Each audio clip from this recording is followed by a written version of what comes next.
Welcome, my friends, to Armor of Truth Live number 400. To summon worshipers, the Jews use a trumpet or a shofar. Christians use a bell, but Muslims use the human voice.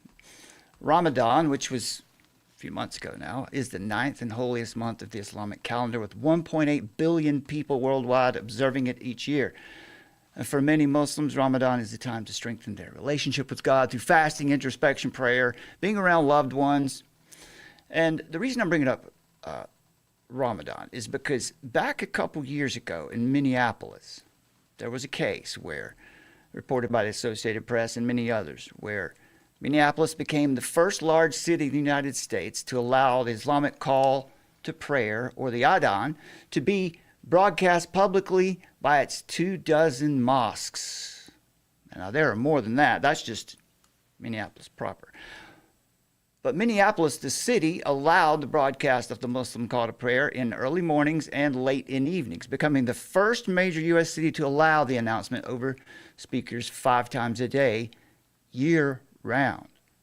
Now, New York City has followed suit on this in some ways. And here is a, let's see, I'll show you this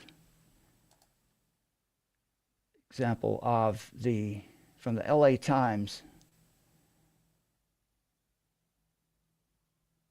Where's me here? Here it is. Now, from back in 2023, there it is. Minneapolis okays the Muslim prayer call. And what we're really talking about here today is how and if Islam is interested in, and are they actually taking over the West? And look who we have with us. There he is. Woohoo! Daniel. Woohoo! Who we defer to when we need to understand Islam a little better. It's just one of his apologetics specialties. So Daniel, welcome.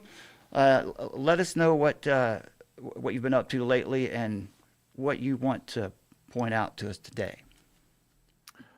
Well, hello, Brad and Summer. Peace of Christ to you both and to your audience. It's good to be back here, and a special number also, 400 live stream. Congratulations with that.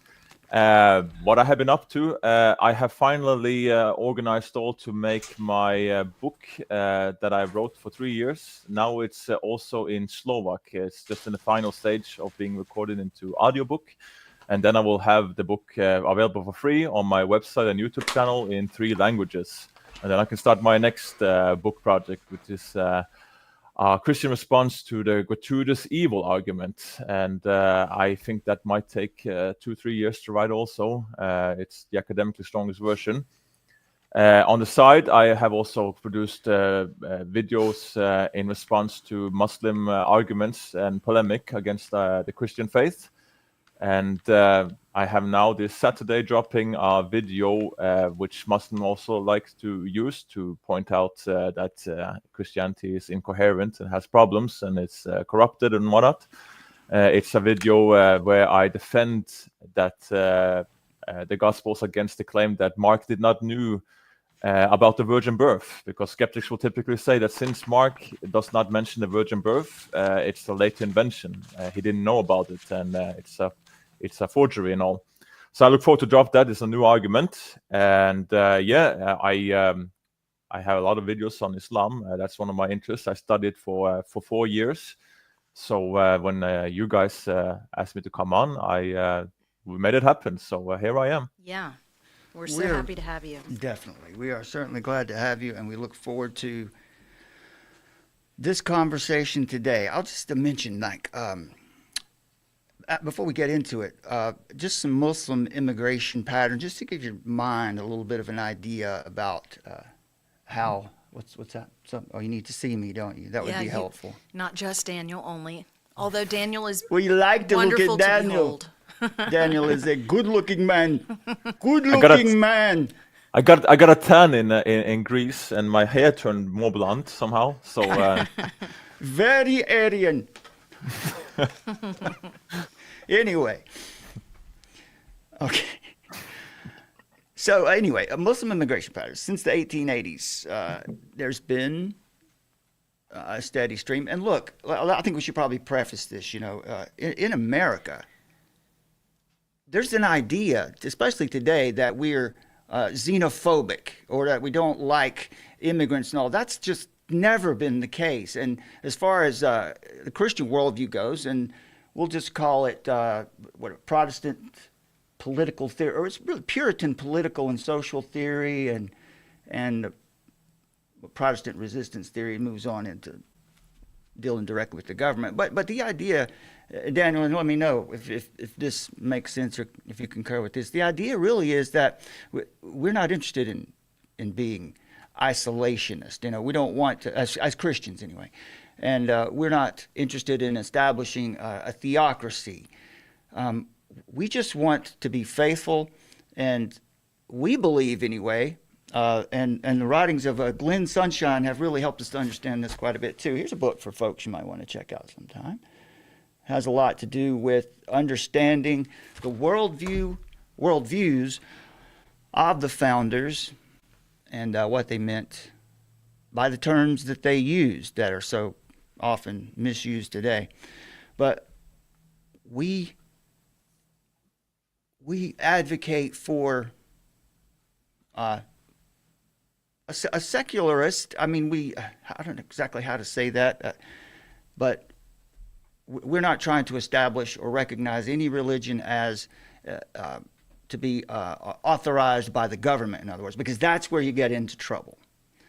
And now, Daniel, I think that's quite the other way around in Islam, is it not?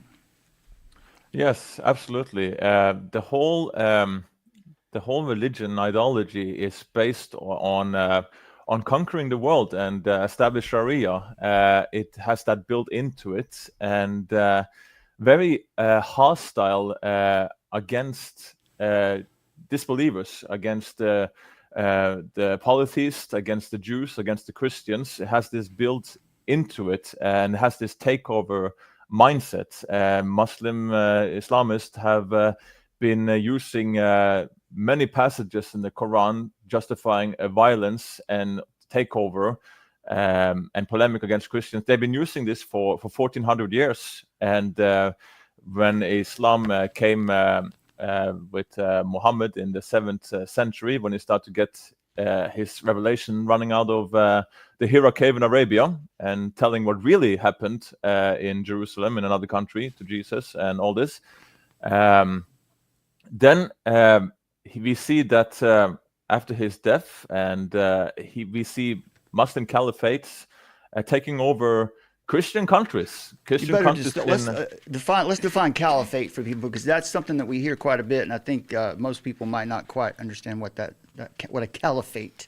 Yeah. So that is basically the successor position of Muhammad, the guy who was in charge, and the whole idea is to establish like a rule, basically like an own Muslim country, but that country is supposed to take over the whole world. Islam is supposed to dominate, subdue, and for example, in Surah 9:29, we Muslims are being told to fight the disbelievers, the Jews and the Christians, who until they pay the tax willingly, humbly, and fully submitting. And in verse 30, we see why. It's because they say that Messiah is the son of Allah, and the Jews say that Ezra is the son of Allah. Though historically, no Jews has ever said that Ezra is the son of God or Allah. But be that as it may, it's just that the whole. Now, try to imagine this. USA is, of course, as we know it, it's not the oldest country in the world. Under that flag and all that you have now, it came later. But imagine now, you and the audience, imagine now that we have tried to erase what has happened through history, but just say that today it exists religion with almost 2 billion followers.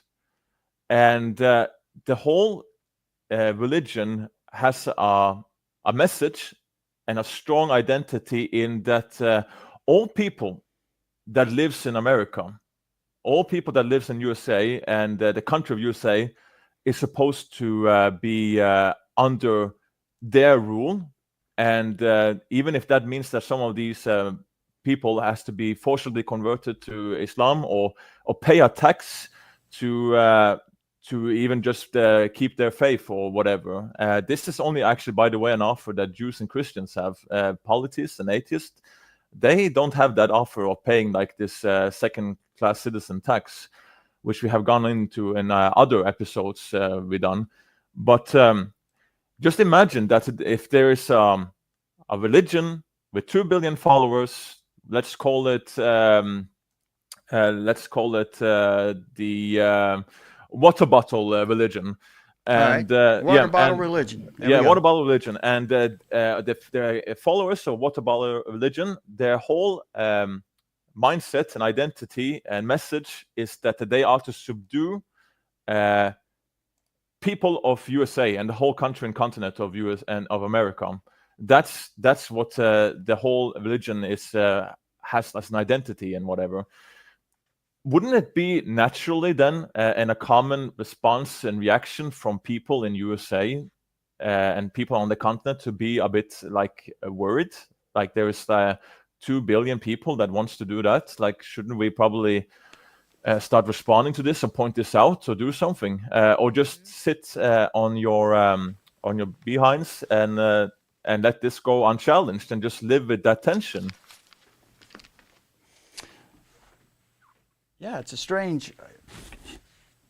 Okay, it's in the floor. I was trying to get a note from my producer over here, which is my lovely wife, Summer. It seems like I was looking back over this to figure out like where we've come, how this has happened to us over the years, and it seems like the 1960s, there were some immigration reforms, new waves came into, we'll just say into the West from Middle Eastern Africa and South Asian immigrants.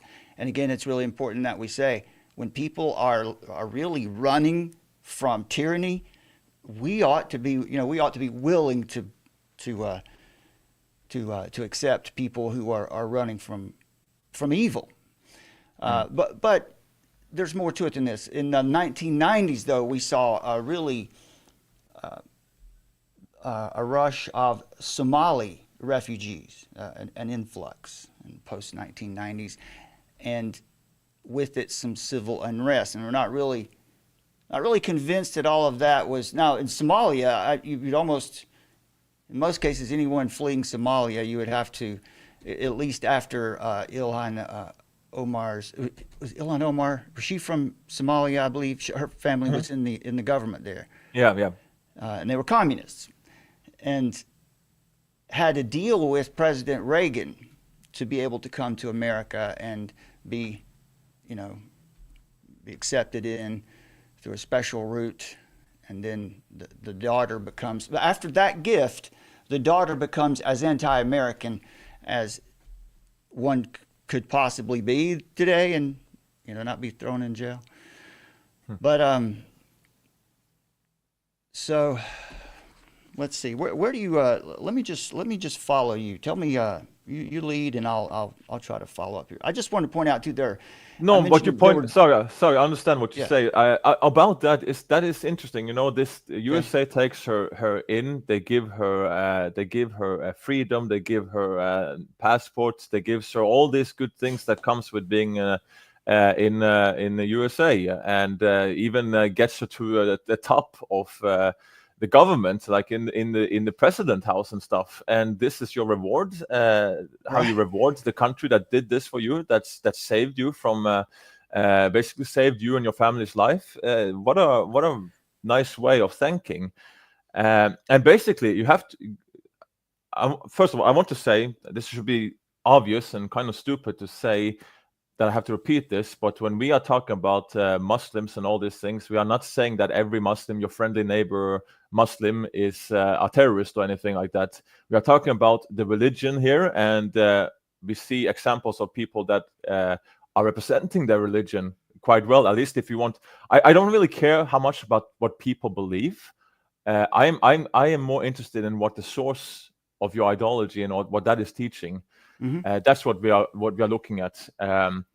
Now, that is also what I want to say about that you were talking about, Ilhan Omar here, because remember that Islam or Muslims in general in these Muslim majority countries and all, it's a built-in Islam that USA is called the Great Satan. Right. Like that's what Islam Muslims will call USA. You are the Great Satan. Israel is the Little Satan, and the USA is the Great Satan. So now you will have liberal Muslims or Muslims that just take it as a part of their family tradition or whatever, and not really much so into it. They are not like practicing Muslims so much. They will try to overlook that or whatever, or speak around it, and like it's just it's not literally. It's like whatever. But when basically you have a religion the size of Islam that is calling USA the Great Satan, and we know from history the feelings that are built in Islam towards USA and its values, and the terror attacks and whatnot. This is not a time to sit and just like well, let's let next generation take care of that or whatever, or this can't be that important. Maybe it's just scare propaganda and whatever. I do believe that USA still have some time, but it's going to come quicker than you know. Before you know it, you will be like London and have 20% Muslim population there, and then you see the landscape start to change. It has started to change in the West, in Western Europe, because of Islam thrives in an atmosphere of ignorance. And it doesn't help that it's getting protected by the mass media and people don't know about it. In Islam, it's built in that this whole concept of taqiyya, that you can basically lie to protect yourself in Islam, but also they live on the concept that, if Muslims see it like that. If I make you into a Muslim, I have basically saved you from hell, and I have done you a favor, even if it means that I was lying or doing something bad to get you there. So they will pull all kinds of strings, and depending on the atmosphere where they are preaching the dawah and Islam, it can be all from, if it's a college here and there, they will say Muhammad was the greatest feminist of all time, or Muhammad was the perfect moral example for all humankind, and he was all about peace. And but when they are with some another group, maybe especially the mosque or something filled with men that are high on testosterone, they will be calling to actions, to some sort of jihad, or even worse. We have examples of that actually, like violent jihad and fighting against what we are. We are mushrikeen, we are kufars. That's basically non-believers. That's idolaters. That's what we are, and it's built in Islam. We did that on last episode. That it's about to take. Islam is focused on taking over the world and make the whole world under Allah, under Islam, under Sharia, and sometimes that, or oftentimes that will mean fighting.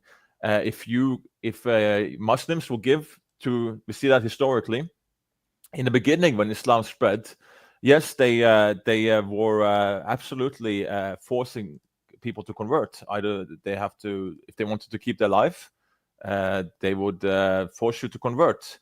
Not always and not everywhere, by all means, because the reason is that then they would miss out on the jizya tax, which is basically the second-class citizen tax that Christians and Jews and others have to pay to stay in their religion. So that's an important point there. I think that's a particular tax. Yeah. And the people think that, well, this is just these are just conspiracy theories, but that's a real thing. Yeah, that's what we see in Surah 9:29, which Allah calls the Muslims to do. The context of that passage is quite interesting because Muhammad had, by revelation, made Mecca the holy place of Islam. It was now going to be forbidden for Jews and Christians and the non-believers to be there. And the Meccans and Muslims were like, but now we are losing out on trading and busy, like money and business and stuff. So how are we gonna get our funds now? And then that surah was revealed, that we are big and strong enough, and now it's about to fight the Jews and Christians and non-believers, put them under the jizya tax, and make them feel humbly submitted. And there's so many rules under Sharia law, like you can't build church higher than you can't. If your church starts to degrade, you can't fix it, and the tower must not be higher than the mosque. There's also verses in the Quran that you are to force the Jews and Christians to walk in the gutter, like they are supposed to walk on a good way, and you have to walk in a gutter on the side of the road. There's also that verses like you are not to greet Jews and Christian first; they have to greet you.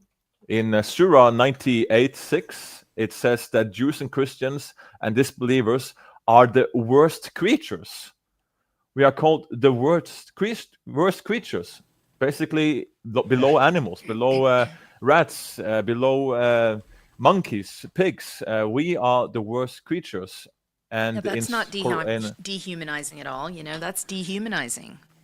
Yeah. And the Quran has quite much of this. It's basically a big polemical attack on the Jews and Christians in particular. It even says in Surah 5:51, do not befriend the Jews and Christians. They are allies of one another. So don't be friends with Jews and Christians. Like it's just the whole Quran. And it gets even worse in the Hadith, but it's already quite bad in the Quran. It's very polemical against Jews and Christians. It has this built in, this hatred, this we have to conquer them and put them under us. It's ingrained into their religion, and that is something that most people do not know, because not only does many Muslims don't know what it says in the Quran, but definitely Western people, Americans, Europeans, they don't know this, and that allows Muslim propagandists to cherry pick and push Islam from the direction that they want, and nobody will ever check them. All right, so Muslim propagandists. So for our viewers who who may not know that term, that's the apologist. Am I right? Mm-hmm. Yeah, the missionaries, the apologists, the polemicists, it's all under like this, coined under that one term.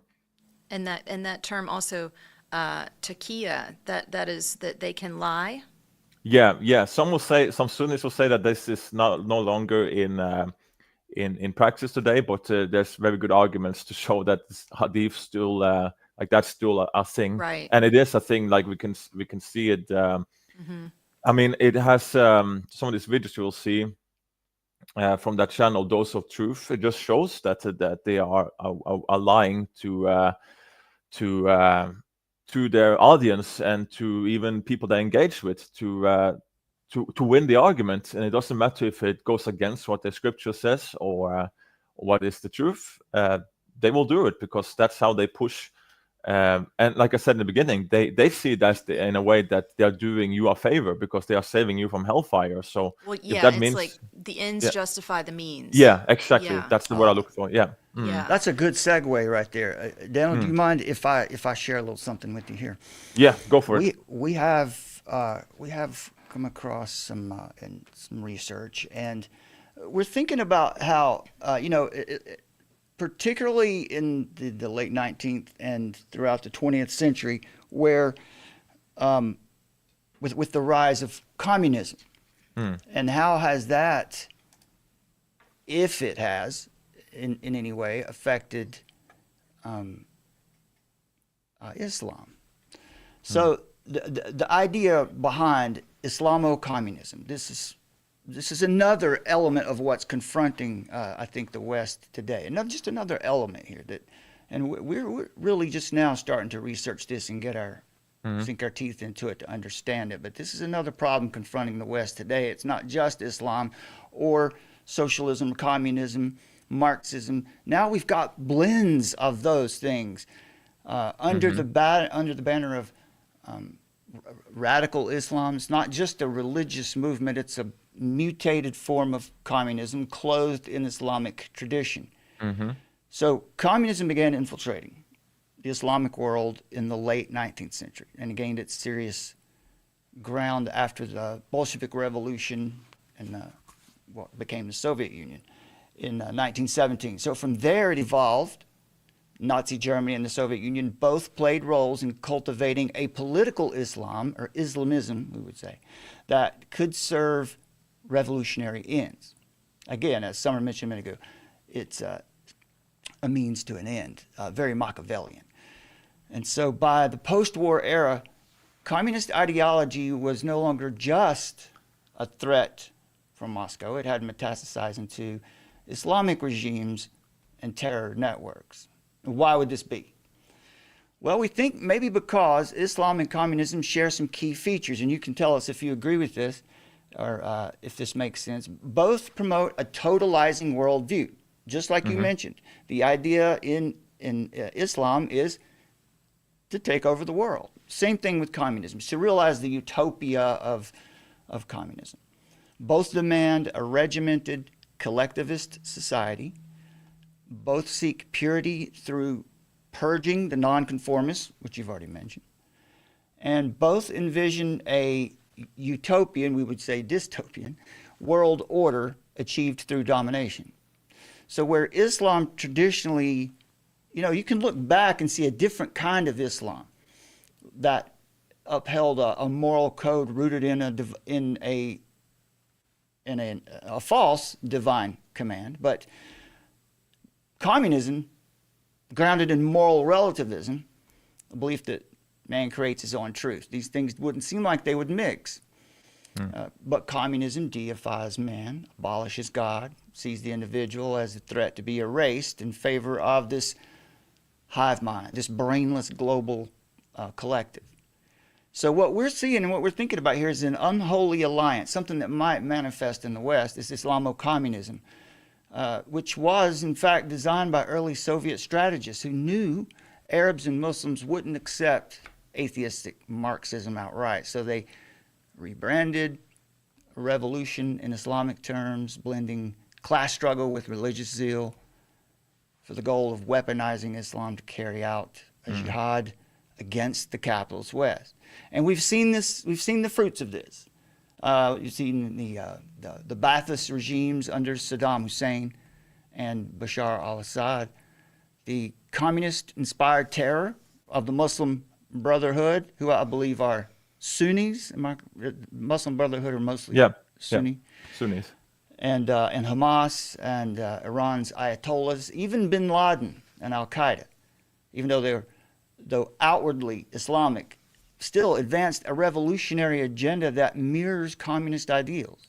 Mass terror, global revolt, destruction of the free world. So communist theory has always glorified terror as virtue. They're constantly in revolution. That's a moral necessity. Revolution is a moral necessity to the communists. Mao Zedong called it continuous revolution. The belief that you can advance humanity by eradicating anyone who's deemed regressive. And you can see how these might match together. But it's not a new thing. We have to keep that in mind. It's the old lie from Eden. Ye shall be as gods. Communism is a counterfeit religion. Whittaker Chambers said it is man's second oldest faith, a rebellion against God masquerading as progress. But monotheism, true biblical faith, that teaches us that man is under divine law, that freedom comes from recognizing our Creator. Communism, and now what we're looking at here as Islamo-communism, demands the opposite. surrender your identity, your family, your God, and serve this, which is a global hive. In the end, monotheistic civilizations will endure because they're grounded in truth. Communist systems, by contrast, collapse once they've devoured everything in reach because they feed only on control and destruction. So, just to finish up, Islamo-communism is not just a geopolitical issue, it's a war of worldviews, which you've outlined very well. It's a counterfeit kingdom rising against the truths of God. So that's my little spiel on Islamo-communism. Now tell me, what do you think about that? Does that make sense? Do you see the same things? Oh, very much, because I'm a history nerd, and what you described now is basically just history repeats itself. If we are going to, for example, Iran, you know, it's just a couple of decades ago, a few decades ago, Iran was under monarchy, and it had been for 1,000+ years. And then exactly what you're describing here rise up. It started to be Islam, Muslims, and socialist communists. They start to be like, hey, we have something in common. You know, we don't want this king under us, and this. Hey, let's join forces and let's take over together. And they did. And what happened? Well, history repeats itself. Once they had thrown off 1,000+ years of monarchy, and they had the power, which they took together, communist and Islamist Muslims.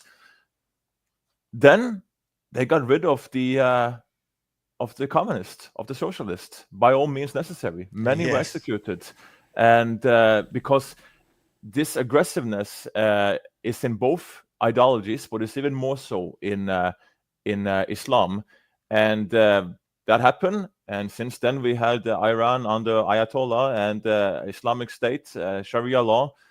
And this is the same old story, happens again and again. Now, this is the thing. And you talked a bit about it, Brad, in your monologue there. You see, both communism and Islam has another thing very much in common.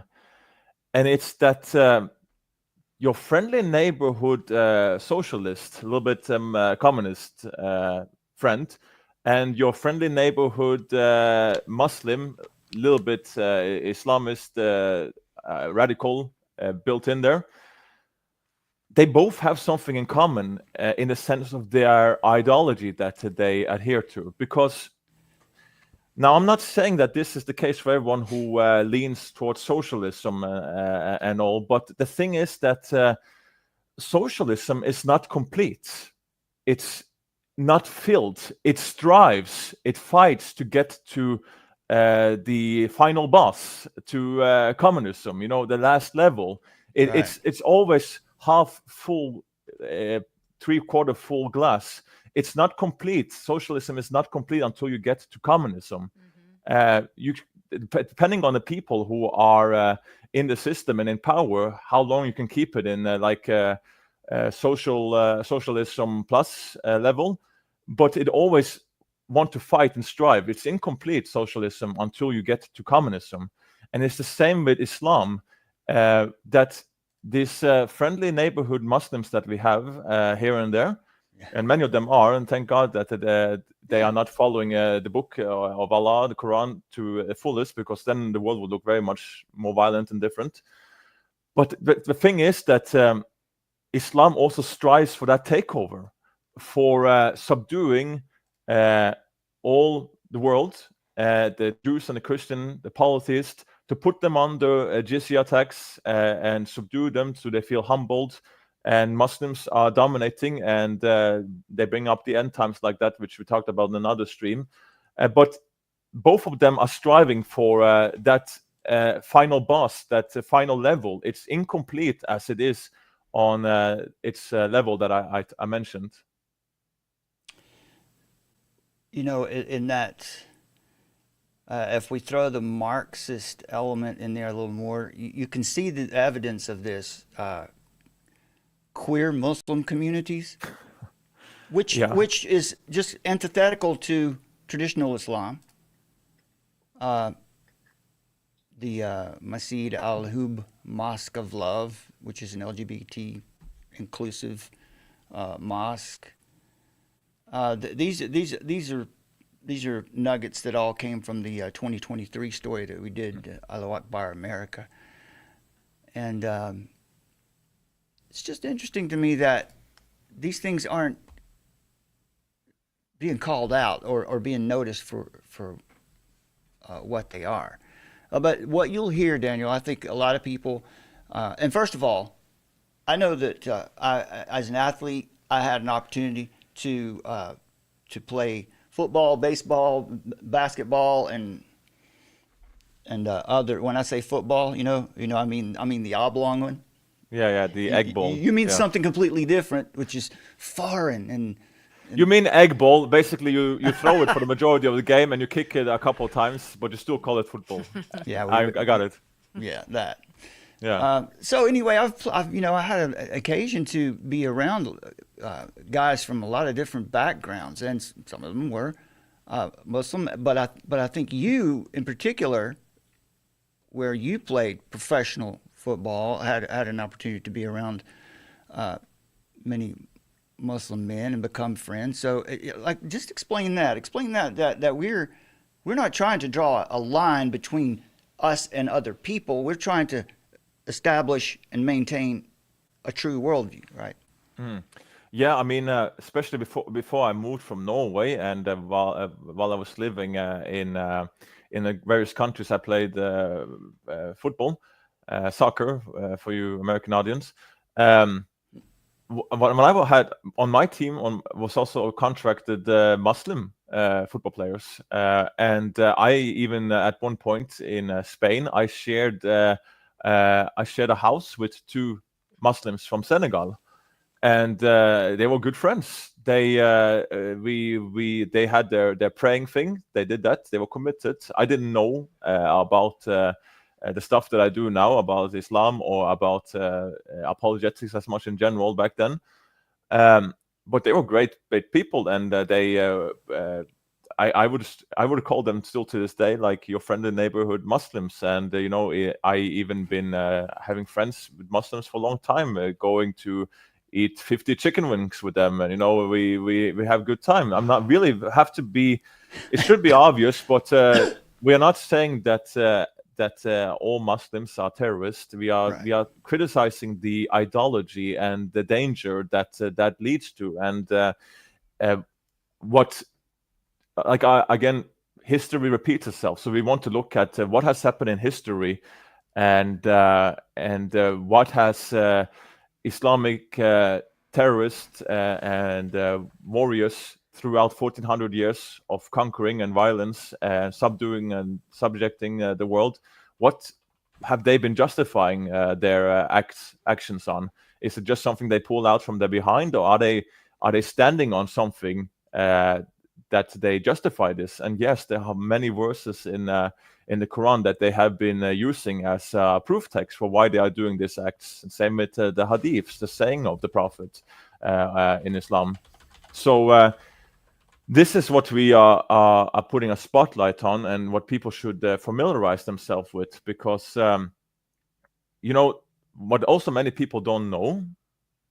This should be a wake-up call for many Christians out there, especially who that they have Muslims in their area and all friends and stuff. Muslim children, they learn from the time that they are old enough to not share a bedroom anymore. So typically in the age of 9, if you have a son or a daughter, they will have to split bedroom then. And they started doing their daily prayers, the salat. From the time they start doing that, in many, I'll almost say majority, but at least many of mosques, they learn actively how to be polemical against the Christian faith. They learn to do polemics against Christianity.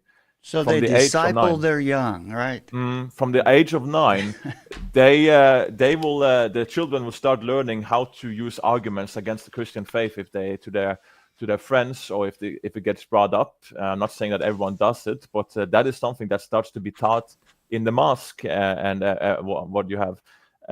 There's the after-school programs and stuff. This is from the age of 9. This starts to happen. This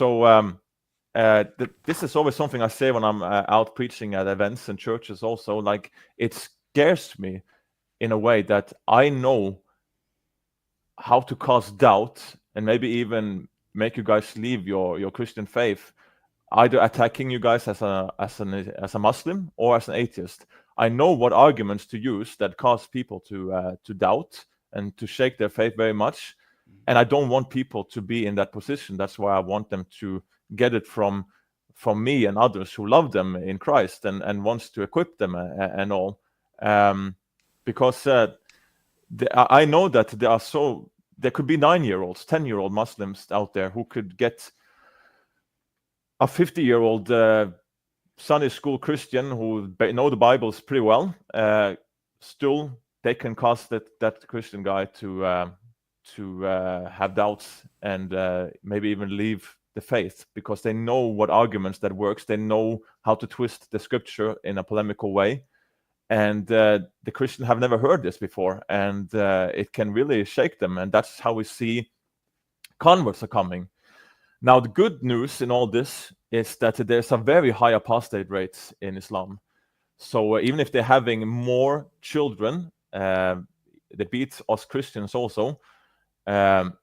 The apostate rate has gone down. It's very high. It's probably closer and closer to 30% now that we know of from statistics. It was 24% something a year or 2 years ago, but it's even higher now according to latest research. But also, there are so many closeted Christians and atheists that come from Muslim background. They don't want to come out. They still go to the mosque and do their prayers and all that, because in Islam, if you Summer can do in the background, you can look up Sahih al-Bukhari 6922,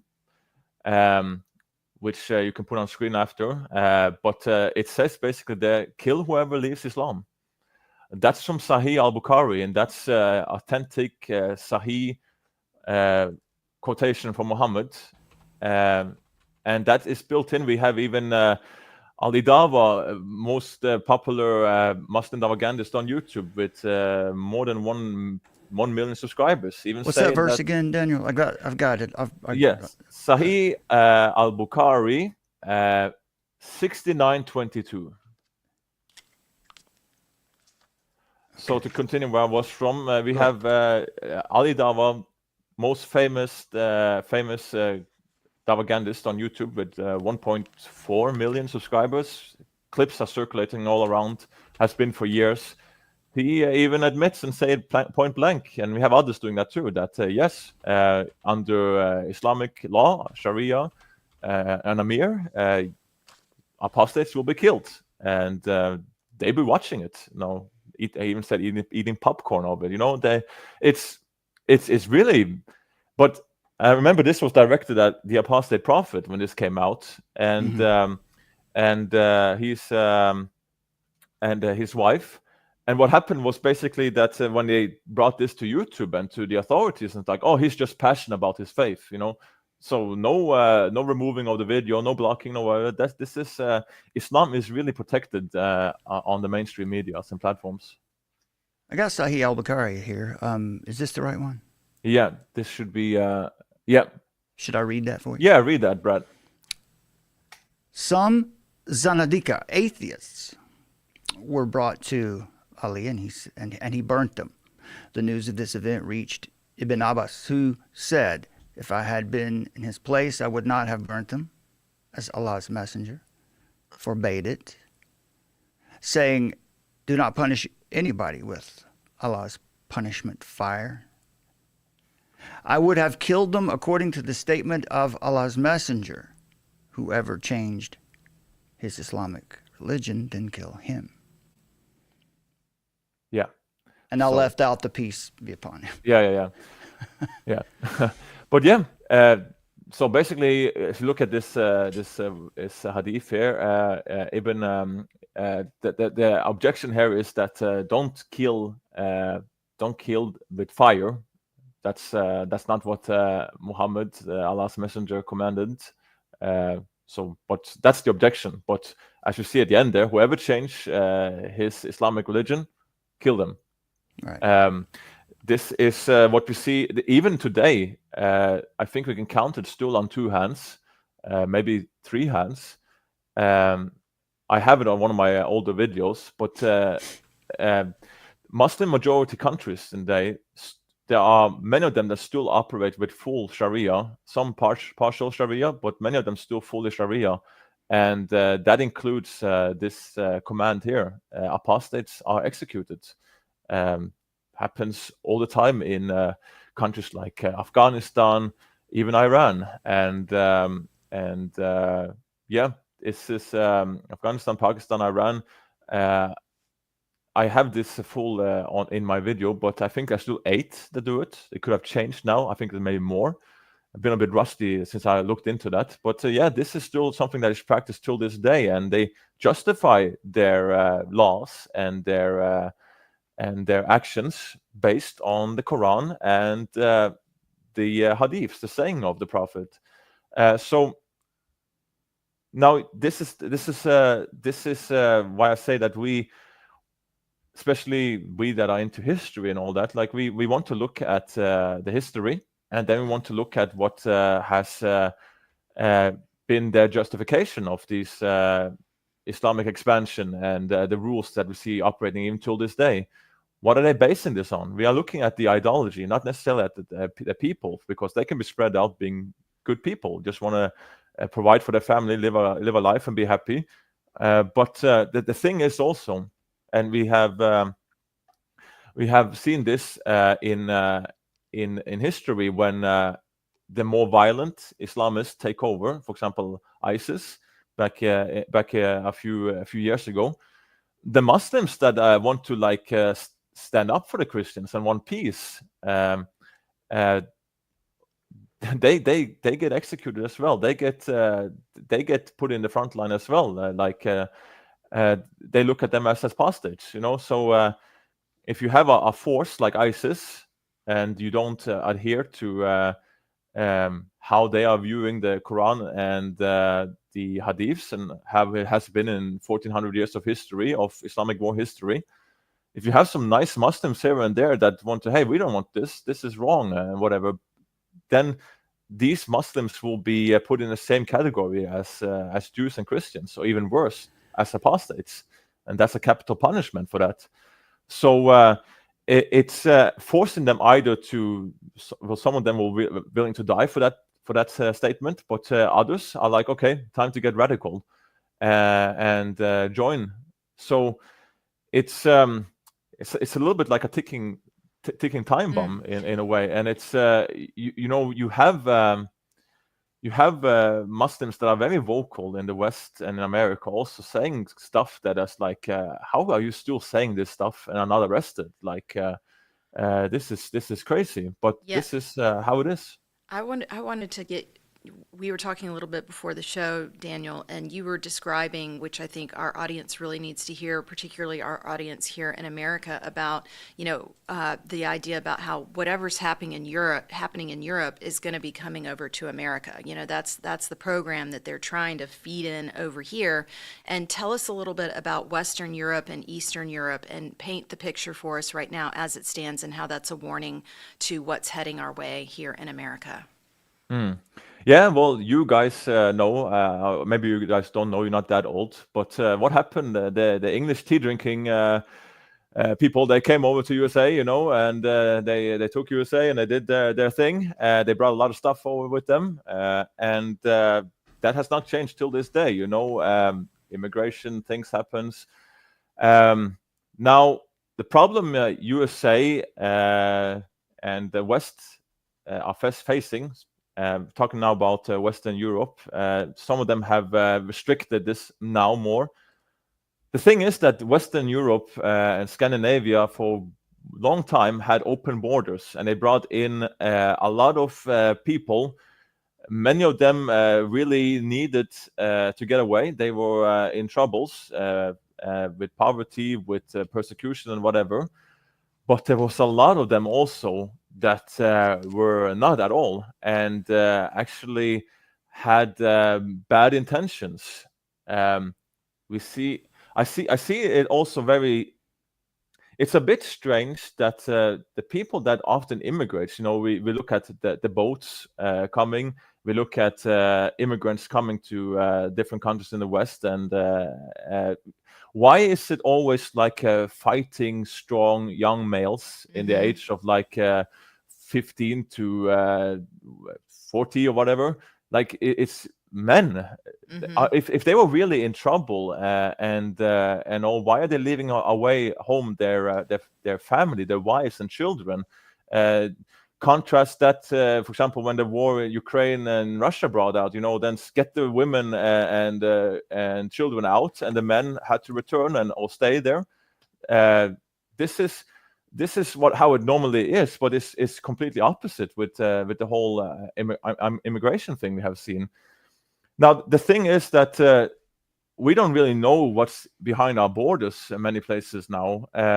There are radicals, because statistics say if you bring in 2 million immigrants, majority from Muslim countries, of course statistics are going to say that there's going to be a lot of thousands of radicals in there too. Like that's basic maths and statistic. So what do we do now? Well, we see the cause and effects. It has risen, the whole thing of attacking the nationality of that certain country and have the victim status. With that, okay, this country used to subjugate these people, so now they have to repay and basically lie down and let them take over. And it's crazy how we see the willingness of this in many Western countries. Like our culture, our nationality is bad, theirs are good. Let's give them what they want, and that's a very quick way to start taking over. And now London has 20% or maybe more that are just Muslims. Like it's a big group of Muslims in London now, and that starts to change the landscape. And a lot of it's not just London, right? A lot of other cities. Yeah, there Birmingham, males. Brentford.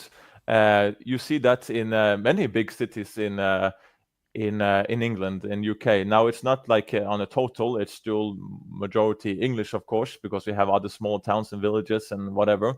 But in the big cities, they really start to get a big Muslim population there, and that's how you start to change landscapes. Now we see even prime ministers around in that country, and on the island are from a Muslim background, and they can portray themselves as being quite liberal or whatever, but again, in the Islamic mindsets, that's what you can do if your faith and your life is under threat, or if for the better cause, you can do this, and that like we talked about, the ends justify the means, and it's just like a ticking time bomb.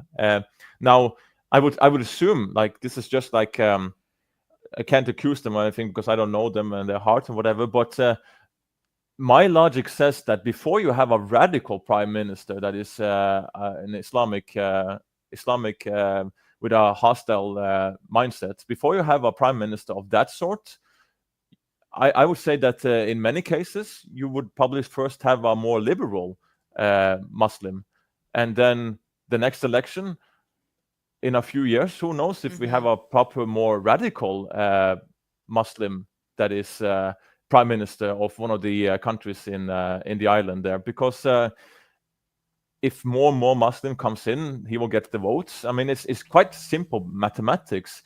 It's also the case. Like, I wrote my book, as you guys know. I'm targeting open-seeking skeptics, people that are open for the divine, and that it may be more to reality than just matter. The reason why it's for those type of skeptics is because that the new atheist is dead. The new atheist movements and the vocal, someone still not so vocal anymore, but the vocal people we see online and whatever, they are not so vocal anymore, but you still find them. We lost the sound. Yeah. basically these people, the atheists, Lost your mathematics. sound, Daniel. Lost your sound. Can you guys? Hey, so far that's the only hiccup. So that's good. that's pretty good for us. Yeah. Not yet. But and assuming the audience can hear us, let's see. Nope, can't hear you. Well, I think we're Well, probably. there's a 20-second delay. Yeah, we're okay. Daniel's going to fix his now. How about now? Okay, so Hear me now? Well, it's about the idea too of the multicultural policy, how that gives them certain protections, because again the elites want to destabilize Christian nations, so for a time they'll be co-belligerent to bring these destabilizing forces in, and through multicultural policy they can basically turn against the host nation. multiculturalism, again, the big theory, a big thing to know about multiculturalism is that it always destroys the host nation, the ethnic nation, the ethnic population. So that's what it does. It's like it creates all these lobbies and protections for everybody else that's coming into the nation, but it doesn't protect the actual original people that were in that nation. So it's very much a way to destabilize and take down Western countries without really firing a shot. In addition to what they've done with the long march through the institutions to basically bring everyone into this socialistic, communistic point of view where they're going to be, clamoring for socialism, thinking that it's the greatest thing ever because they've been indoctrinated to feel that way. Yeah, we're getting Daniel here. It looks like he dropped out. He's going to come back in. Okay. Yeah, it's still. What's up to Mo Griff in the chat? It's good to see you, brother. Still, you're on the stage with still no audio, and you're not muted on my side. Can you hear me now? Yeah, it's cool. We were like cruising right along, and then all of a sudden, Daniel's audio just went out. Hear me now? Yeah, it just clicked out in the middle too. I wasn't really tweaking anything. Yeah, he's going to pop out and come back. Yeah, I'm showing you some videos here of around Minneapolis and also Dearborn, Michigan. You see Minneapolis is mostly Somalis, I believe. And yeah, and Minneapolis, of course, is known for being like one of the most progressive cities in the country. So again, this idea of the multicultural policy and then the strong population of Marxism, communism. Definitely. Yeah, here's Daniel. I don't... We see you. But you don't hear me? Oh, there you are. Well, we hear you. That's but good. Not through. It's like through the outer speaker. Okay. That's weird. So that's my side. Wow. So that's coming through the... what in the world happened here? Yeah, what happened? Let's see. I'll make a... We're speaking too much truth. Got it. Yeah. We're good. So We're now good it's cool. Everyone can hear me. Yeah, you're back. Woohoo! Oh. Hey, let's do this. Thanks Let's do to this. the Lord. Thank you, Jesus. Woohoo! They didn't take us down that time. They didn't take us down. We should go all Pentecostal mode now and just running around and drunk, Look at this. Yeah. Oh, yes. Oh, Okay, that's Daniel. What Well, on where earth were was I you? talking about? Because I forgot now. It's okay. I'll Europe and Western Europe and Eastern Europe and the warning for America. Yes. So let's segue into that eastern part also, East Europe, because as you mentioned, Summer, that we talked about before we went live. So we have the West has opened borders for a long time. When you bring in, for example, I think I don't remember the exact number that Germany brought in, but there was a 2 or 4 million. I don't remember now, but it was many countries. Just let's listen from this: millions of people coming into Western Europe. A big part of them, if not the majority, are from Muslim majority countries, from Sharia-operated countries, and the mathematics is quite simple there. Of course, in that couple of millions group, there will be thousands of radical Islamists also, even terrorists. That's just basic mathematics and reasoning in a large number as millions and millions. So that's a problem. We don't know what's going on in behind our borders, what is lurking around. Now, the East Europe has operated a little bit different and are acting a bit different in this. I'll take you can take Hungary, you can take Slovakia, and probably leading the whole thing, Poland as an example. You see the Islamic invasion and being under the Ottoman Empire, which stopped in Vienna. It stopped at the borders in Vienna because of the story. They were sieged. The Ottoman has sieged them large numbers. They were also 150,000, I believe. And sieged Vienna and was basically on the doorsteps to Western Europe, and there was a very, very small amount of people defending the city, and they were about to lose the battle and have to they couldn't hold it much longer. And then the Polish and the winged hussars and mercenaries and all they came, they stormed, they sent the Ottomans back to where they came from, back down Western Europe. So it never came into Western Europe, but it stopped in Vienna. Now the countries that are here in the Balkans and Eastern Europe, they still remember how it was to be under that. The Western Europe don't know because they were never. The Eastern Europe people, they took the fight, and they have the memory. And they start to see the development that's going on in the Western Europe now, in Scandinavia. So that's why they are more vocal and loud about it. It's not that they hate people. It's not that they hate Muslims and immigrants or whatever, but they see the direction things are going, and the memory is too fresh. The sore, the wound is too fresh in the memories of people of Eastern Europe, and that's why they are seeming to the Western Europeans and Scandinavia, and maybe even some in the USA. They seem to be like so radical and so full of hate and conservative and whatnot. But it's just because the memory is so fresh and the wounds are so fresh from being under Islamic rule and the Ottoman Empire. So we see that rising up in the Eastern Europe, especially in Poland, which had a few days ago a big demonstration, a protest with one voice in the whole country saying like enough. They don't want to take immigrants. Hungary is a bit of the same. See tendencies to that here also in Slovakia. Now, what I see will happen, because this did not have to go so far as it has been in the West. Now it's too late in some countries or in some ways. Not saying that the country will be fully Sharia law country, but it's going to be a lot more violence, a lot more blood, a lot more headache than it needed to be, because we acted too late.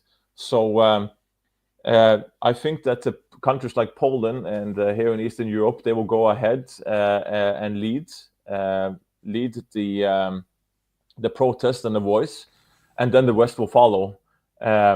So it's going to start here in Eastern Europe, and it's going to catch on more and more, and get into the West. That okay, time to turn this around because it's getting out of hand.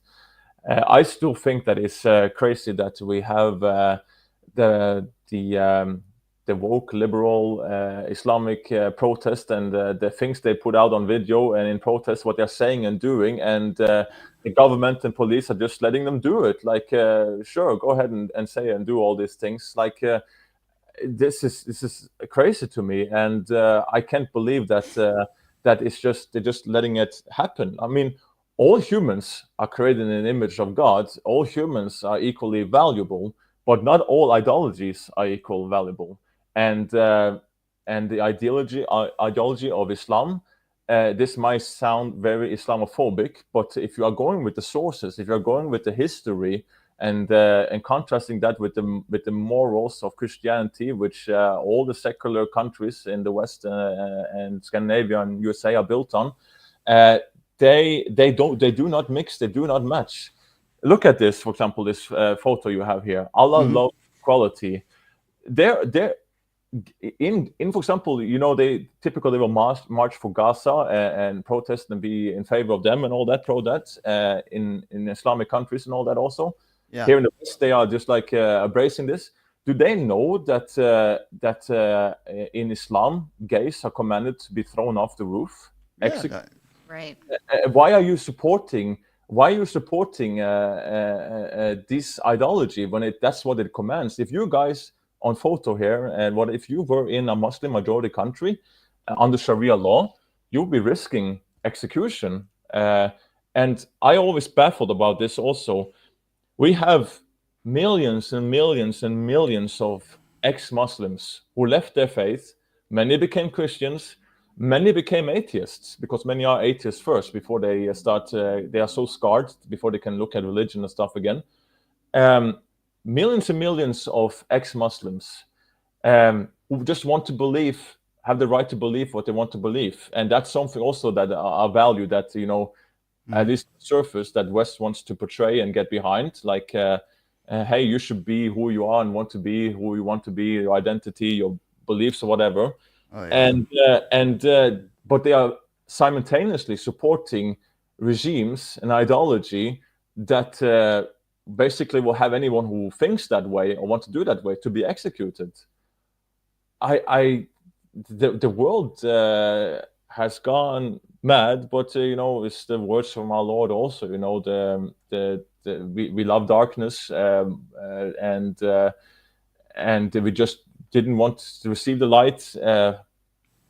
My goodness, I don't know what to say, but it's sometimes I'm wondering, is there anyone out there? Like, am I? Sometimes I say this to my wife also. Many people, sometimes people make me feel a lot more smarter than I really am. Yes. Think of this. One of the reasons that we're in the West, that we're primed to be taken over is,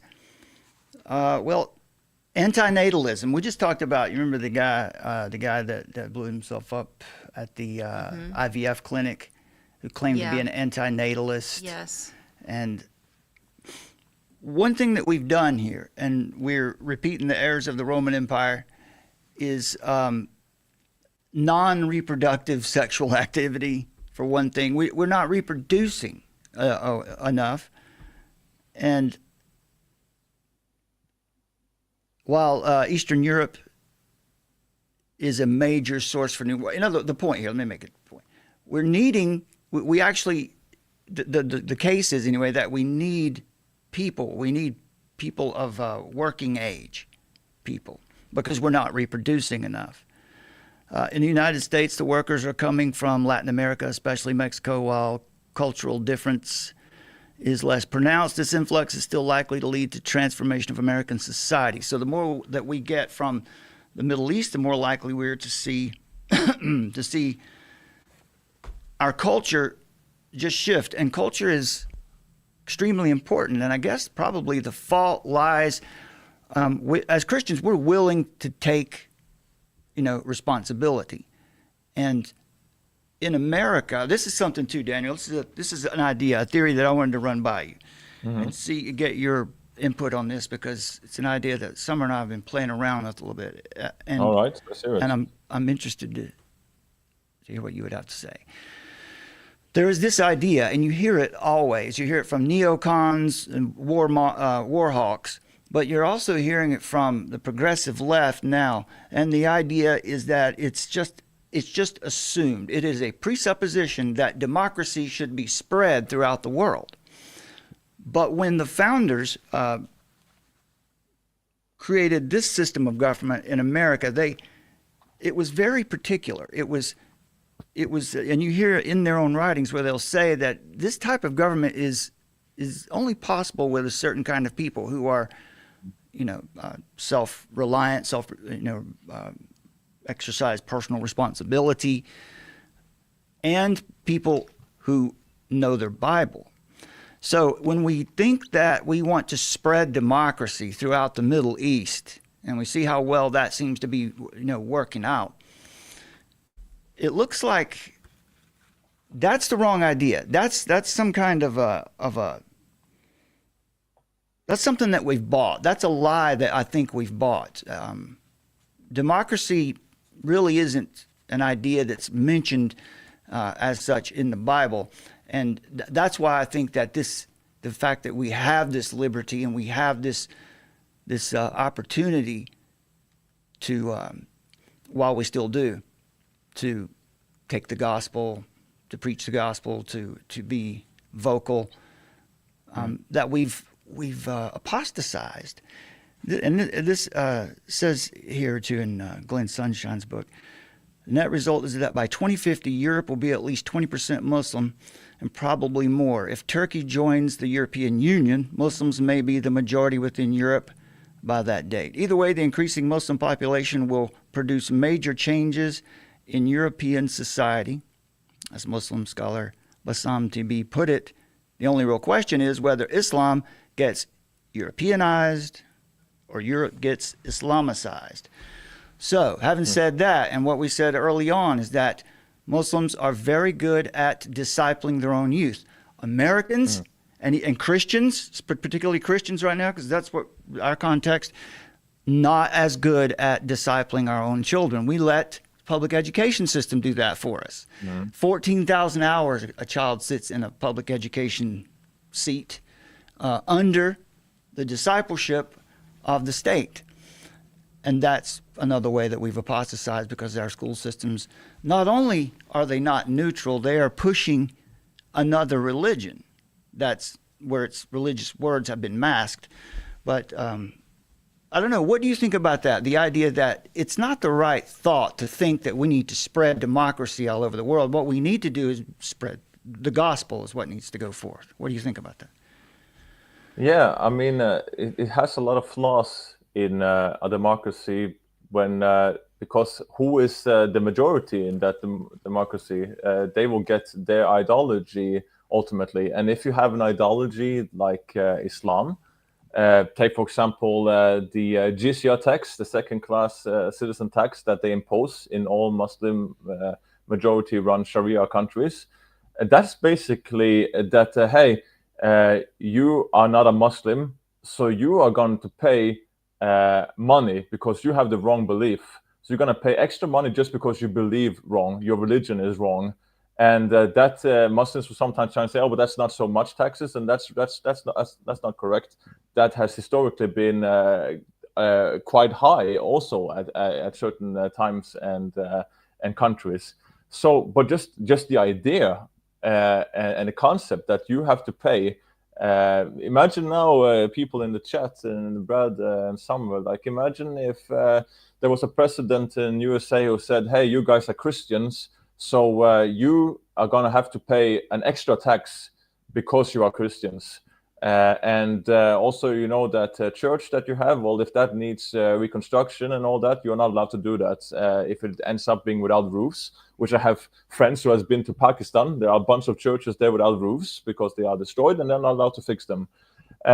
All these kinds of things, there are many things that comes under Sharia law, and some of them are practiced in some countries and some are not. But just those concepts there, can you imagine living on a system like that? That's the system you will have in a democracy if the majority is indeed Right. Muslims and who are radical, or I don't know if I can use that word. I mean, Muslims in general. That is what we talked about earlier. That is what Islam strives for. It strives for taking over the world and put it under Sharia and under the feet of Allah and bring about the Judgment Day. This is what it strives to. It's not complete until that happens. Now, Muslims had a caliphate, the Ottoman Empire, and before that, other caliphates, and they were taking over former Christian lands with the sword that Christians took over without use of sword for the first 300 years, suffering periodical persecution. Now Muslims took that over with sword, and it just kept expanding and expanding. And then the Ottoman Empire fell in the First World War, and they don't no longer have a caliphate, and it's a big hit for them. And for a long time, some people still they don't know what to do now, but they have a different approach now to jihad. Of course, we have terrorist groups that still takes the historical old way of 1400 years of conquering and fighting and war, which they justify on the passages in the Quran and Hadiths. But others are like, okay, now it's Allah has put it in us that we will do it another way. So now we will like almost like behind enemy lines, infiltrate and do like a defensive jihad. David Wood has a lot of how jihad operates in 3 stages. Muslims will not be as vocal and aggressive and dominant when they are still in the minority. But once they start to get larger, bigger, and stronger, that's when they will. Show their true colors, if you will. I'm not saying that every Muslim is like that, because again, as I mentioned before, Muslims that want to stick up and are against this type of system, they will be put in the same category or worse than us Jews and Christians. They will be treated as ex-Muslims, and that's capital punishment till this day in many countries. You even have a video clip I sent you about what Muslims plan to basically a very big. Let's check those out. The first one I can't get up, but the other 3 I can. Yeah. Let's have a look at those. All right. Let's. I want to let me play this this clip from Nick Shirley before we get into that, because this will set us up for this pretty well too. Yeah. Hopefully this audio will go out. If it doesn't, it's got a. There's a. You'll see the text. Let's see here. She's asking. He's in Minnesota. He's asking I believe a Somali woman. Yeah, I think it's good. Yeah. Do you think Islam will eventually take over? Do you think Islam will eventually overtake Christianity here in the United States? Worldwide, not just United States. So that's clearly an American woman there, but so she believes it'll be worldwide. Now here's a clip that you had. Is this? Do we need to set this one up? Yeah, but just to say something to that, you mentioned that there's a convert. By the way, that's the largest group of converts to Islam. Islam does not have so many converts as they like to say when they're quoting their Pew Research, because that same research also say why Islam is growing fast and whatever, because of birth rates. But if you want to look at the converts, now Islam has a very big apostate rate. Within 5 years, a very large majority are leaving the religion. But the biggest majority of the converts are women, Western women who find an exotic Muslim and fall in love, get married, and think that he's a liberal, okay, good Muslim guy. And once they are married and have children, and then things starts to change, and there's no getting out of it. There's so many stories of women who will tell the same old story of how husband will start to change very much, and like now it's going to be proper Islamic ruled household, and there's many things that follow from that. Same old stories, and it's too late to get out. So yeah, I just wanted to mention that from that clip. But yeah, as we are looking at now this clip here, this is 2 of the bigger Muslim propagandists in the world on YouTube, Daniel Hakikachu and Mohammed Hijab, who has a big scandal going on right now with that he married a woman and then he divorced her and treated her like a prostitute, which he didn't agree to, and there's a lot of stuff going on there. You can check out that channel there for more on that. David Wood had a live stream about it yesterday. So very much immoral flaws and characters on these guys. Dava has not been a good year in 2025. But be that as it may, what we're talking about here is the idea of polygamy. and as the title says there, this practice is common, and that's a little bit what these two big Muslim propagandists will be talking about here in this clip. So is this going to be an example of lying for the faith? This is streamed on the Daniel Hakikachu's channel, and most people that follow that are like more like aggressive type of Muslims, because he's the guy who debated inspiring philosophy a couple of years ago and openly said in debate that he's okay with child marriage, even if and sexual intercourse, even if the girl is just 4 years old. Well, he's just being consistent with the text, right? Yeah, exactly. So he is this type. He's a Salafi, I believe, and they want to be, and that's also Muhammad Hijab is a Salafi. These are a group of Islamists that arose like 150 years ago. They wanted to get back to the text, to the source, to how Islam was originally practiced. Which got watered out a bit after the Ottoman Empire started to fall. So yeah, this is they are speaking from the heart and the truth, and we will get more into that after. Okay, let's see if this audio will work. You have to change your perspective on mature. Mature does not mean you got. Is it ever okay to have relations with a girl who hasn't reached the age where she can menstruate? Is that okay? If she's mature, yes. At that time, that was perfectly fine because she was as mature as a 22-year-old female this day, present day. I got you. Wow. I got you. Beautiful. This is amazing. Mom, this is what Islam is. It's filled with people who defend this stuff, who make excuses for it. This is Islam. It's not that. There's certain rulings for certain time periods, for certain situations. Very nice. So give me the time period and situation where it's okay to sleep with and have relations with an immature girl. He had never slept with her. Layan, are you okay? What? So Brad, I think you have the wrong video there, and when you swiped up and down, I think it changed. So click the video link I sent one more time, and you should get it up. But this is also important. Yeah, I was looking for Muhammad Hijab. I don't know what I'm having all kinds of trouble over here, but this. But that's an extra bonus for the audience. Yeah, it was just what we talked about. Yeah. And for one reason or another, the audio is hitting the wrong channel, but we'll try to do it. Were you able to hear that? I could hear it. Yeah.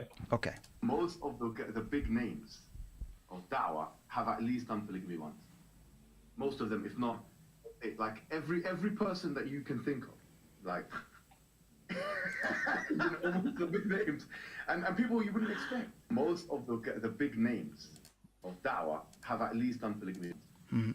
Most of them, if not, like every person that you can think of, like almost the big names, and people you wouldn't expect. Most of So it's a common practice, and this happens as long as you have if it can be a bigger name or small name or whatever, it doesn't matter, a propagandist or not. These people practice polygamy, and I don't know if I mentioned this to you guys before, but the thing is, this is a scary thing that's going on in Western Europe and Scandinavia and UK. You see, Muslims like these, they come into the countries and they bring their wife eventually over and the children. Oh, this is a big point. Yeah, I want to solo you here because this Summer told me you had this point, and I want everyone listening to pay close attention to what Daniel's going to lay out for you right here. This is a very important point about how you can subversively take over a whole area. This is a very good example of the type of jihad that Muslims are practicing in the West. Again, not saying everyone, but a big group of Muslims will come into Western European countries. Eventually, they will get their wives and children from their own country over to Europe, and once they are settled in here and all is well, what starts to happening? There have been many examples of this, and I heard stories from inner circle and people of that I know. This is real. This is going on. And it will make very much sense why it's going on, because of the gullibility of the West. Of course, why wouldn't you do it with the ideology and mindset that is rooted in Islam? They come eventually, get their wife and children to the Western European country that they move to. Now, what will happen, since we just saw in the video clip, Islam is okay with polygamy. Like, you can have up to 4 wives in Islam, a special privilege for Muhammad. At one point, he had 11 wives, and he could also take as many concubines and sex slaves that he was written and permissible. I have a video on that.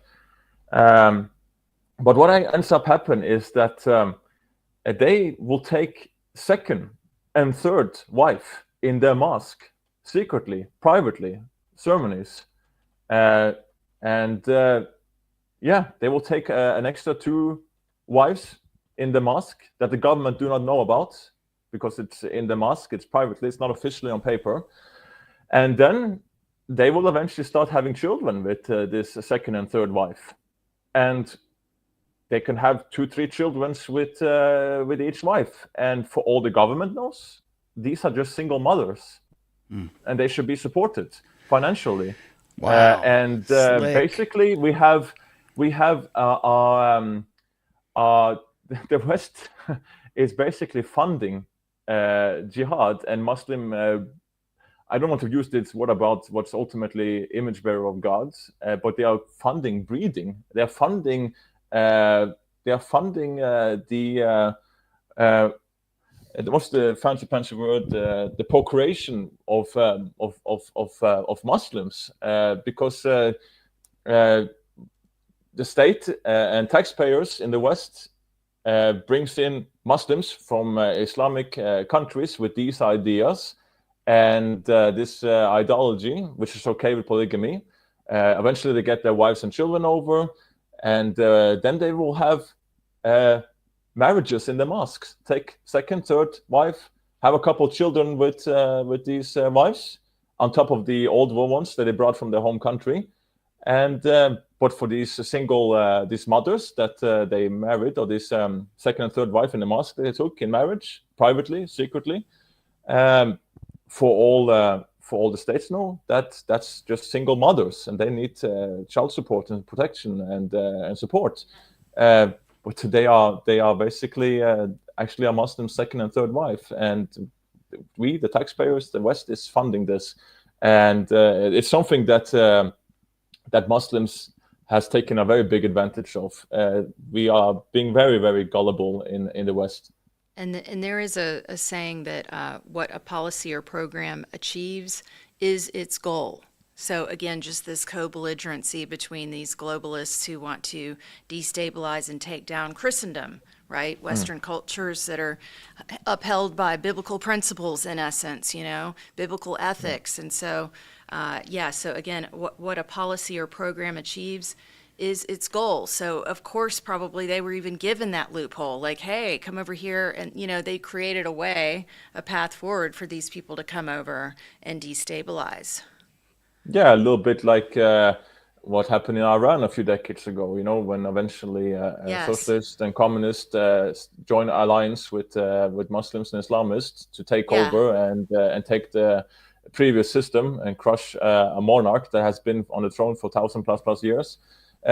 There's a lot of stuff going on that we can't be sure about, know about, but in some groups, in some areas, I wouldn't be surprised if that happens, that you want to change the landscape to get a takeover that you want.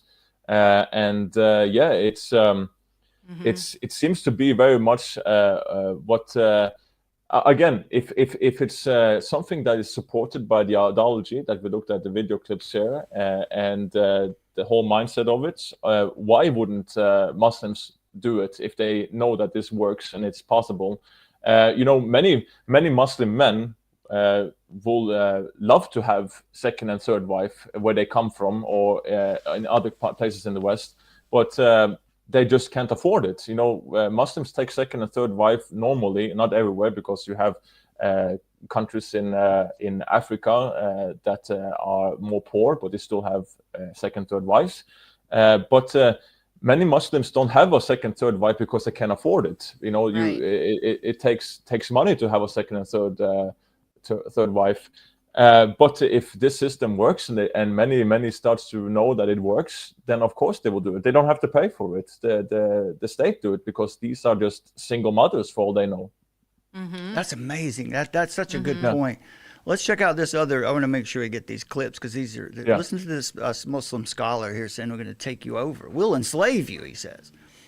Hopefully this audio will work. When Muslims go and conquer the adjacent country, no.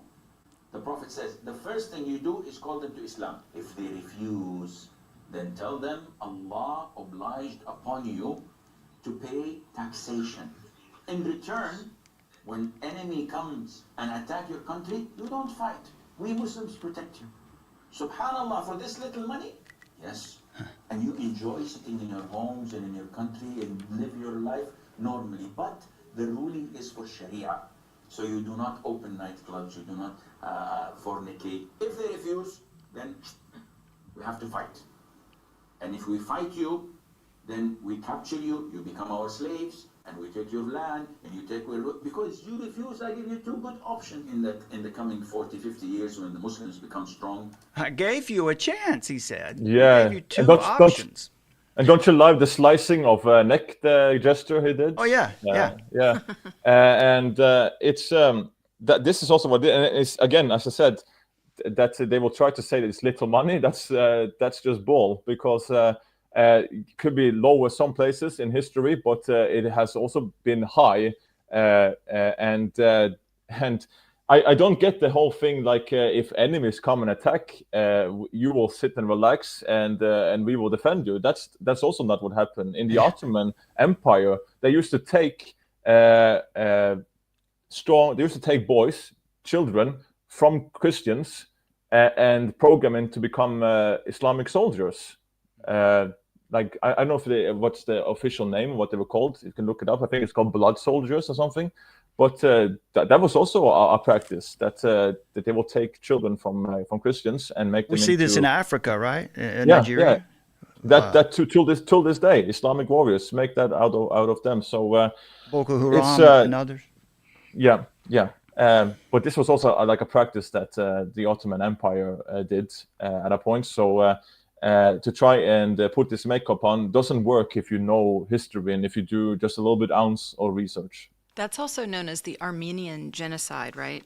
Yeah, that's also a thing that's also what inspired Stalin to do his crimes, which was also up to 20 million at one point, because he saw that the West hardly turned an eye to this genocide, and then he can get away with it too. Exactly. All right, let's check this clip out here, Daniel. Oops. Let me make sure, what have I done here? Oh, I've got it all. There we go. Yeah. Now it should work. Make sure his volume's up. Okay, here we go. Would you like to see Sharia law in Canada replace Canadian law? At some point it will. You know, because we have families, we are making babies. You're not.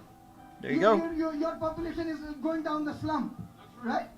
And by 2060, according to Pew Research Institute, your research, by 2060, Muslims will be the biggest religious group the world over. What are you going to do then? Actually, oppose Sharia is even then? You do want a Muslim majority nation in the West End, correct? Just like you had a Western majority nation in the land of Native Americans, one day we can have a Muslim majority nation here in Canada.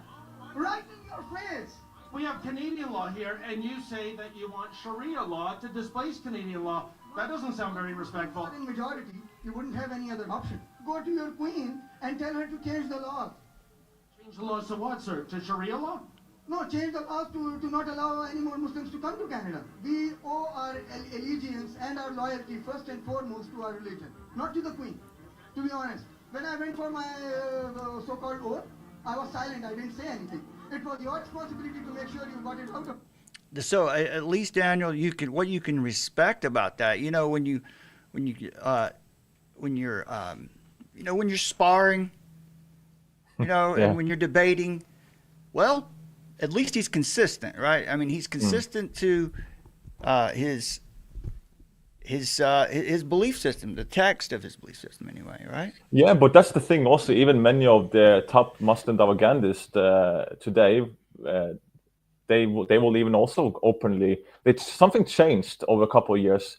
We used to confront them about the marriage that Muhammad, which is described by Allah, the God of the universe, to be the perfect moral example for all mankind.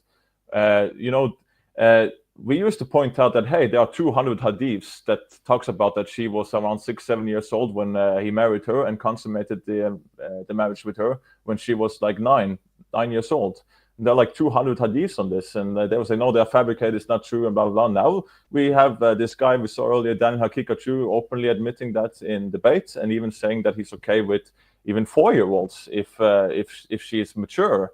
And we have this precocious puberty thing. You have a case that goes as early as 11 months, which was one of the things that Michael Jones from Inspiring Philosophy took him on, because he just kept going down and down on the age, 3, 2, and he will say, well, this is impossible, and then he brought that thing up. So they are becoming more openly also with the aggression of we want to take over, that there are capital punishment for apostates, all this stuff. They become more and more, as they are growing in numbers in different countries and parts of the world, taking advantage of some free speeches here and there. They are becoming more open about this stuff. Like these clips we've been watching now, they can say this stuff and they don't face consequences, because as far as mainstream medias and platforms are, they're just passionate about their faith, so they're okay. But they will censor and block people that says a lot less controversial things. Worldview matters, doesn't it?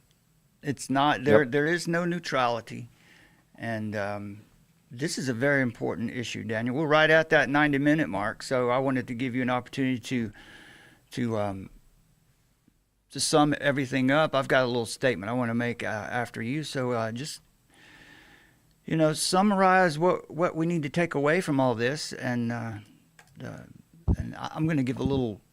After that, I'll give a little call to our Muslim friends. Yes. So this is also important. Like we are not saying here that all Muslims are terrorists. Your friendly neighborhood Muslim just want to live in peace and have family and enjoy life.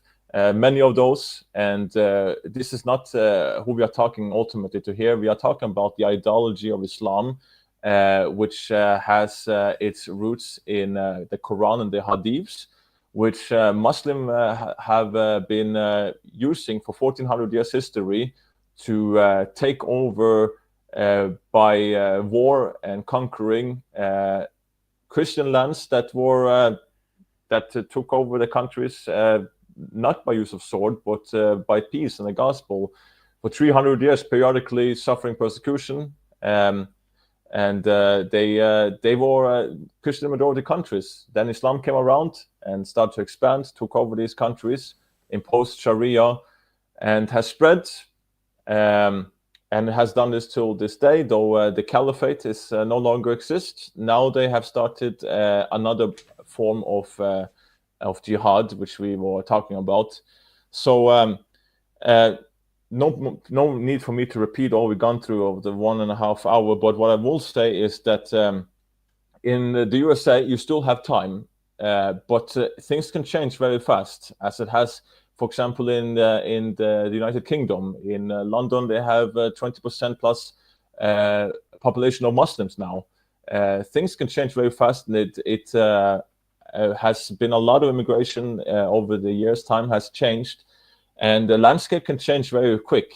So now is a good time to start to get familiarized with this stuff, learn some apologetics, how to respond to Muslim objections to Christianity, and deal with it that way, and also be aware of what is going on and how you can raise awareness. This is important because Islam thrives in an atmosphere of ignorance.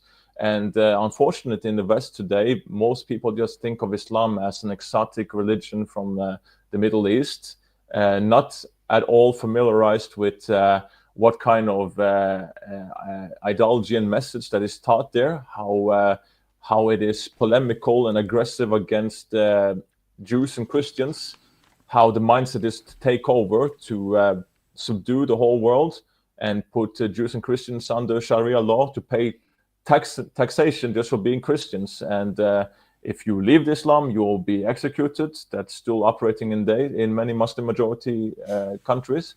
There's a lot of things that comes with Islam. And even if it's not practiced by your friendly neighborhood Muslim, it's still lurking in the ideology. And where Muslims are bigger and stronger in the West, they will be vocal about it. I don't have to try and put words in my mouth to them. They will openly talk about how they support childhood marriage because the Prophet did it, or that apostates should be executed, or that they will put jizya tax on Christians and Jews if they conquer the country, or even if, by all means, if they have to, like we saw this sheikh, if we fight or don't want to feel humble and subdue and pay these taxes and all. So there's a lot of stuff that comes with it, and a good way to fight this is through knowledge and learn the arguments and oppose it that way. Respond, because these arguments, we have the truth as Christians, and we can defend our faith and learn the polemics, learn the apologetics, and talk to your Muslim friends. You don't have to be so aggressive about it. You can ask questions. Check out God Logic. Check out David Wood. Check out these people that are doing this stuff. You could check out my channels. I have over 100 videos on Islam, and learn these arguments and counter this way, because one thing that I fear more than or just as much as I fear fake news is fake history. That's just as scary. So get familiarized with this stuff and point to the patterns and be raising awareness that way. Absolutely. And I just wanted to mention that when I was like 22 years old, I went to Europe, and I went to Cordoba, Spain. And I was looking at my Lonely Planet guidebook, and it very much told me. So, just for any listeners out there, there's a narrative, a mainstream media sort of narrative, an establishment narrative that wants you to believe that there could be this peaceful existence between Christians, Muslim, and Jew. I mean, UNESCO's World Heritage Site was pushing this idea that Cordoba, Spain was once this flourishing place where Christian, Muslim, and Jew lived together, and they all studied together, and there was this flourishing. But actually, I've come to find that that's not at all. That was actually, that's a revisionist history. In other words, like, that's not the reality of what was going on. There was actually that Christians and Jews were living as second-class citizens, and they were paying a special tax, and they were facing restrictions to worship and public expression. So, just to know, like, we really are swimming against a very organized, strong current of the establishment that wants to lull everybody into this, there's nothing to fear here, we're just being tolerant, you know what I mean? There's no danger on the horizon. But as you said, it's so important to understand history, and like you said, the Eastern Europe is much more aware because they have memory, like they're still alive, they know what it was like, right? Versus like Western Europe. And that's also why it's so important that we not allow the Marxist forces, the fascist forces, that it's the two sides of the same coin, but they very much are interested in reframing reality, reframing history, revisionist history, to try to get us to forget so that we won't know what trap we're going into. So when Daniel says these things to you and what we've talked about here today, just like the history shows that this will not end well. And that the establishment itself wants you to believe that there's no fear ahead, that you should have no fear ahead, that it would just be peaceful. But that couldn't be further from the truth. It's not going to be peaceful. So. No, and I just want to add very quickly to that, because the thing is that Christianity has been under scrutiny in academia for at least since the Renaissance. 200 years especially 200 years in academia has been under scrutiny, critiqued. We're still here, and we have responded to the objections that has been raised. Now, Islam has just recently started to be under scrutiny in the academia, and thanks to internet. And I'm just saying that internet is the worst enemy of Islam, because what was used to be closed sources and closed country, these polemical questions from the academia and the critiquing and the scrutiny, this was not a thing. This has just happened recently. Over the last 1 or 2 decades, it has become more vocal, but not even like this. Just 10 years ago, it wasn't that much. So internet is a big threat to Islam, because now their sources are translated, they are online. We have Arabic-speaking Christians and atheists that has left Islam, showcasing and proving the flaws and faults, demonstrating that the claims Islam stands on are false. So I just want to say that use your internet to combat Islam, because it really is one of Islam's worst enemies. Actually internet. That's true. I mean, we've been talking about that. We're now in the digital age, and so the Great Commission is also in the digital sphere. Oh yes. So that's an excellent segue. I want to speak for probably all three of us here, and just make this quick point on our way out, to respectfully and directly to our Muslim listeners, viewers, anyone that might come across this. As we've pointed out here many times, you recognize that you are sincere and you believe in one God. You believe in judgment and moral accountability, and in honoring your Creator. Those convictions are not meaningless. They do reflect something true about the world that the one true and living God has made. But here's the crucial difference. Islam gives you laws, but it can't give you life. It tells you what to do, but it can't save you when you fail. There's no certainty of forgiveness, no guarantee at all, no assurance of peace with God, and the only hope that maybe your goodwill outweigh your bad. But the true and living God has done something far greater. And we see, we've heard anyway that in Iran, many mosques are closing down by the thousands, that people inside areas where Christian evangelism is disallowed, Muslims are having visions of Jesus. They're receiving revelation somehow. This is, these are great things, but God didn't leave us to climb up to Him. He came down to us in Jesus Christ. God provided the only perfect Savior, the Lamb without blemish, who paid the price for sin once and for all. Not just for the Jews, not just for the Greeks, for the Christians, but for all nations, people from all nations, including you. So it's not a message of condemnation. This is a message of hope. God is not calling you to try harder. He's calling you to believe the one He sent, to know Him personally, to be forgiven completely, to have peace that no ritual or rule could ever secure.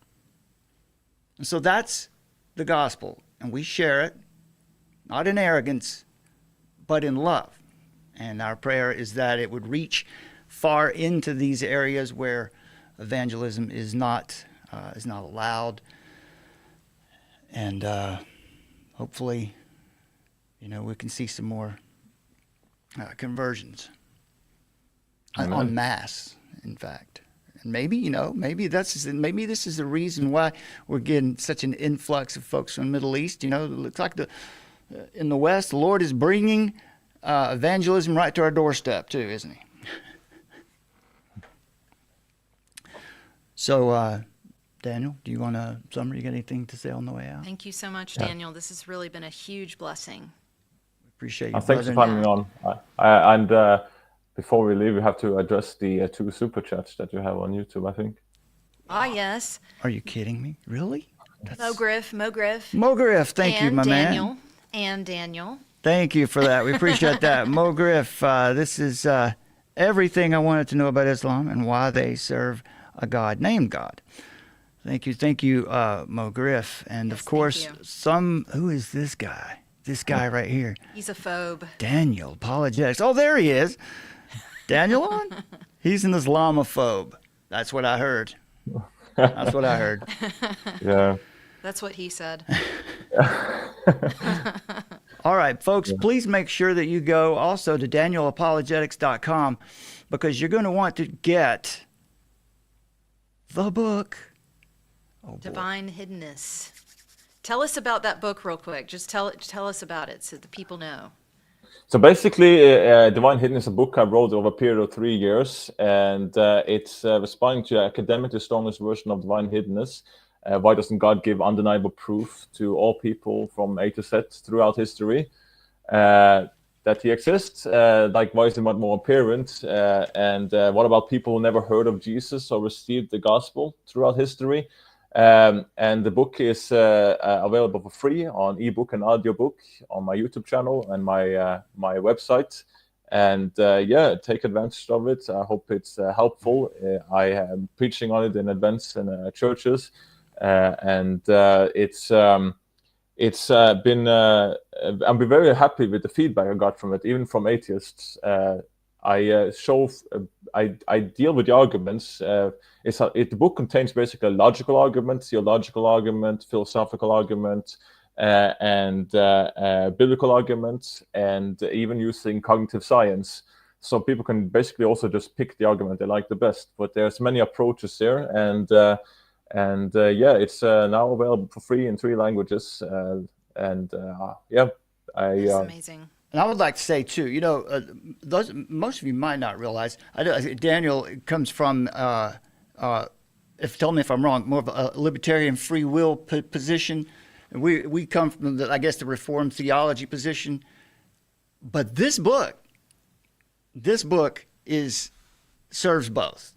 And as I've read through it, I've found that it's extremely helpful, regardless of what your particular soteriological bent is, if you happen to be one or the other, or even aware of any intramural disagreements on that. But So basically, I'm not. I do believe in predestination. God, there's things that God has predestined. So I come to the point that God has predestined some things, but not everything. So God has predestined that there will be a people in the renewed Eden. That is going to happen, and those are the people that are in Christ. And many things that I go through that God has predestined. So you can't deny Reformed idea of and it's not even Reformed. It's also other predestination in Bible. But I am more in some kind of I don't know if I have a name, foreknowledge view of God, and it's complicated, but I make it out very clear and in a simple way in the book. It's good to have disagreement. Iron sharpens iron, and this book is for everyone. You will find an argument there that you can pick. Yes. Okay, Daniel, thank you so much, brother. Again, excellent work, and we love you and we appreciate you, and we look forward to talking to you again very soon. All right? Yes. Lord willing, look forward to it. God bless. Thank you, guys. Peace of Christ to you both. Thank you so much. Bless.